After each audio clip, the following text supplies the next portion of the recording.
Assalamualaikum warahmatullahi wabarakatuh. Sebelumnya perkenalkan nama saya Antika Pratiwi, NIM 120120009 dari Prodi Teknik Geofisika kelas TPB 26. Di sini saya akan menjelaskan tentang tugas besar PKS 2, yaitu saya membuat dua program. Yang pertama, program taksonomi yang saya ambil dari cabang biologi, dan program kedua yaitu hukum Ohm yang saya ambil dari cabang fisika. Dan di sini saya akan menjelaskan tentang latar belakang pembuatan program, flowchart program, program C++, dan demo program.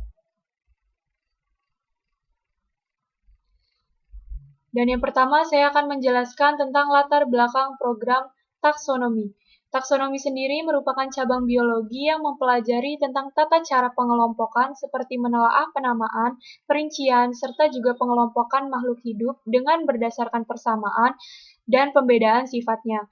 Nah, tujuan dibuatnya program ini adalah untuk memudahkan pengguna dalam mengelompokkan taksonomi.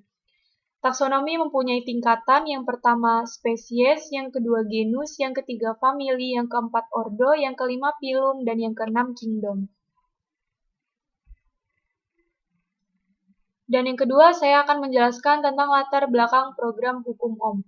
Hukum Ohm sendiri itu besar arus listrik atau I yang mengalir melalui sebuah penghantar berbanding lurus dengan beda potensial atau V, dan berbanding terbalik dengan hambatannya atau R. Nah, tujuan dibuatnya program ini adalah untuk memudahkan pengguna dalam menghitung arus listrik, tegangan, dan hambatan. Berikut merupakan rumus dari hukum Ohm. Untuk mencari I atau arus listrik, rumusnya yaitu V dibagi R. Untuk mencari beda potensial, yaitu rumusnya I dikali R, dan untuk mencari hambatan, yaitu rumusnya V dibagi I.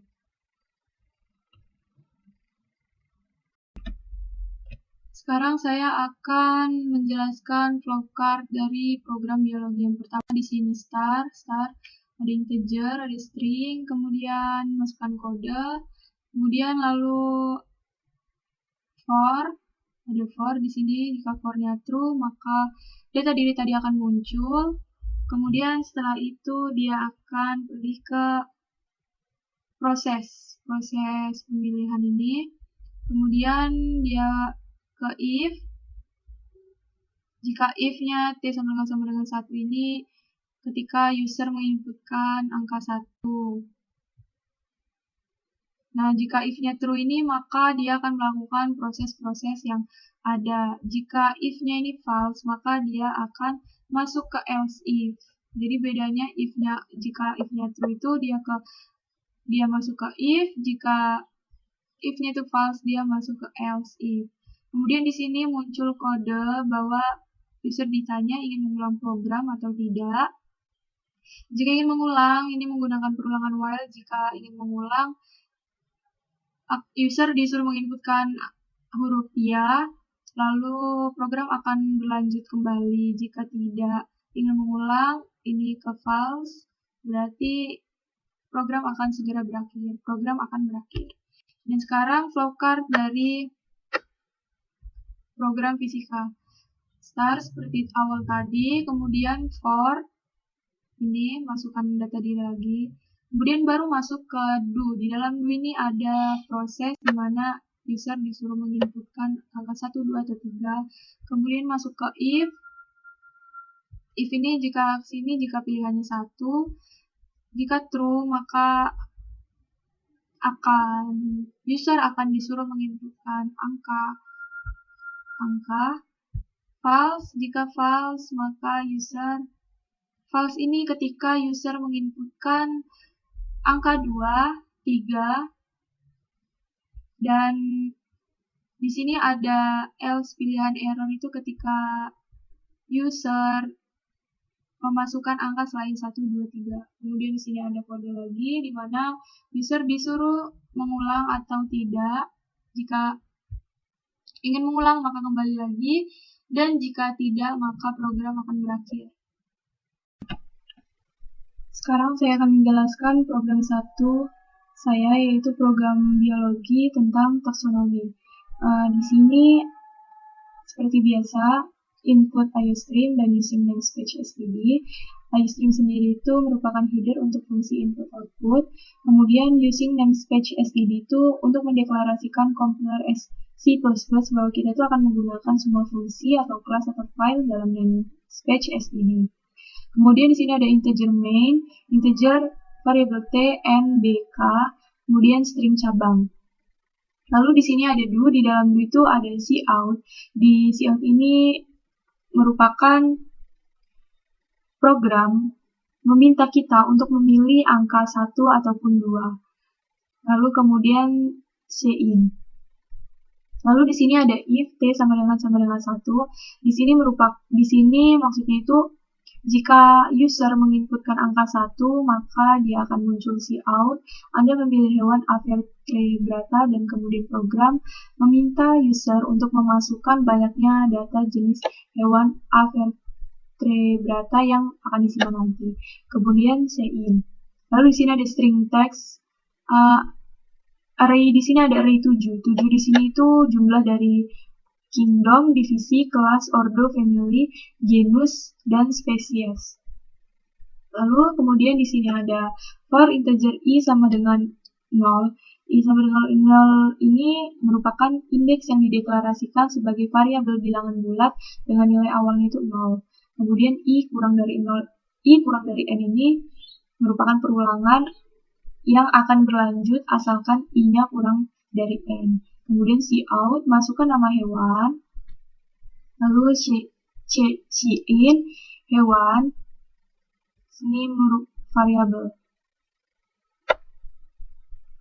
Lalu di sini for lagi, dan ada integer, cout, masukkan nama hewannya tadi, lalu cin lagi.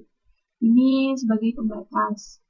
Dan lalu ini ada cout lagi. Cout di sini untuk perintahnya itu data yang akan disimpan nanti. Lalu di sini user diminta untuk memilih hewan A vertebrata.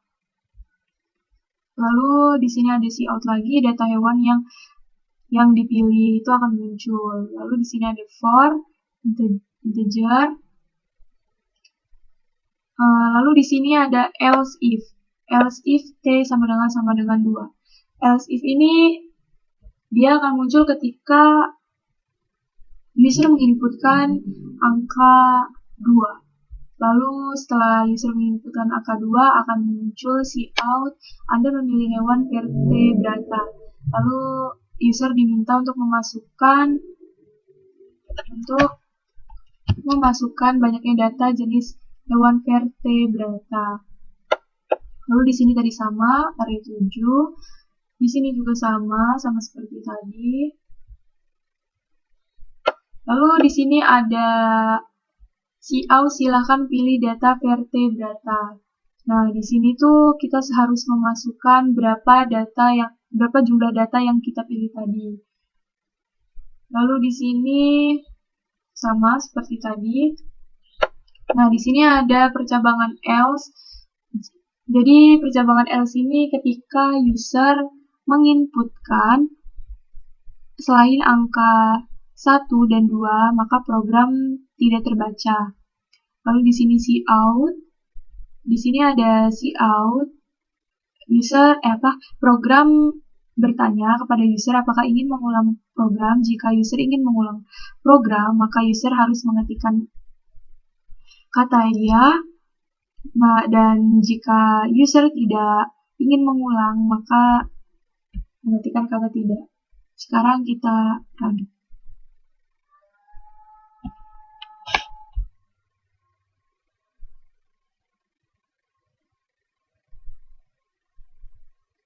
Nah, di sini kita coba pilih nomor 2. Kita pilih banyaknya data, kita pilih 1, masukkan nama hewan.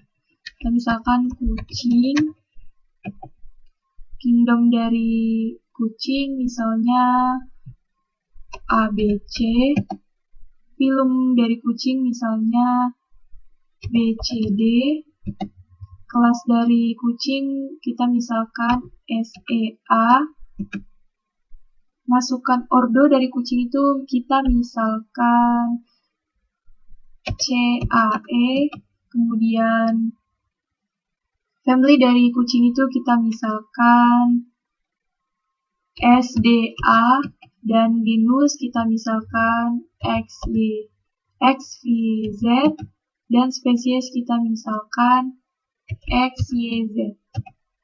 Nah, lalu di sini karena kita hanya memasukkan jumlah data, banyaknya data itu 1, maka di sini pilihannya hanya 1. Nah,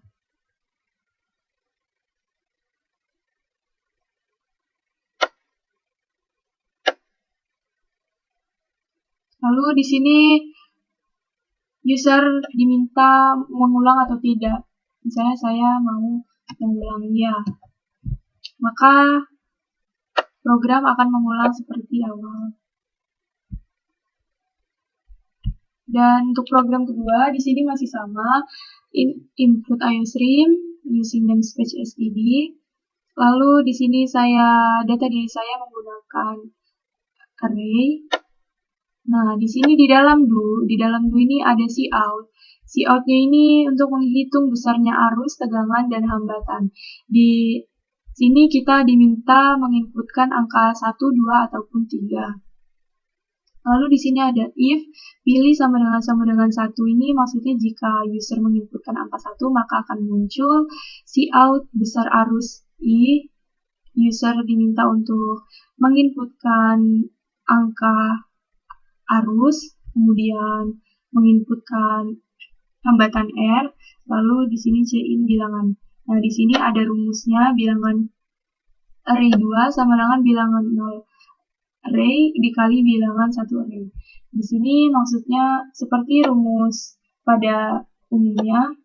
Di sini yang pertama itu mencari V sendiri itu rumusnya I dikali R. Lalu hasilnya itu besarannya akan menjadi false. Dan else if di sini percabangan else if pilih sama dengan 2 ini ketika user menginputkan angka 2.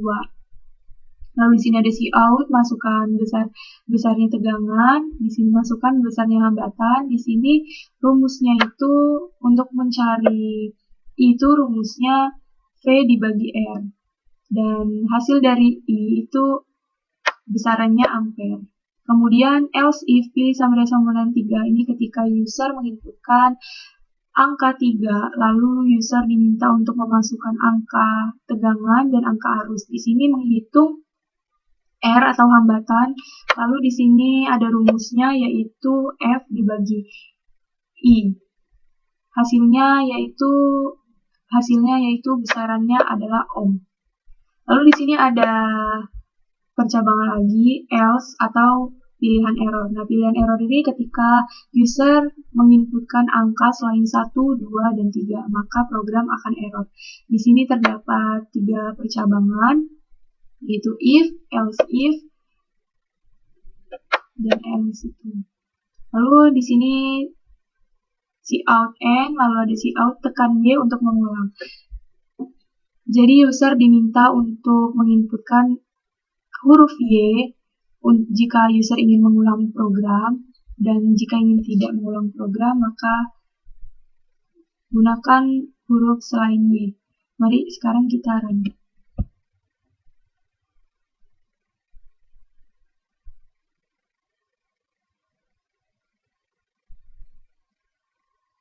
Nah, di sini kita coba hitung tegangan. 1, besar arus I. Besar arus I misalnya 12. Misalnya dikali 3. Nah, 12 dikali 3 hasilnya 36 volt. Jika ingin mengulang, maka harus menginputkan huruf Y. Nah, jika kita menginputkan huruf Y, maka program akan kembali lagi. Dan jika kita tidak menginputkan huruf Y, ini sekarang kita coba nomor 2. Misalnya tegangannya 3, ininya 15. Maka hasilnya 0,2 karena 3 dibagi 15. Tekan Y untuk mengulang. Karena kita tidak ingin mengulang, maka kita tekan Z misalnya. Dan program akan berakhir. Sekian penjelasan dari saya ucapkan terima kasih. Wassalamualaikum warahmatullahi wabarakatuh.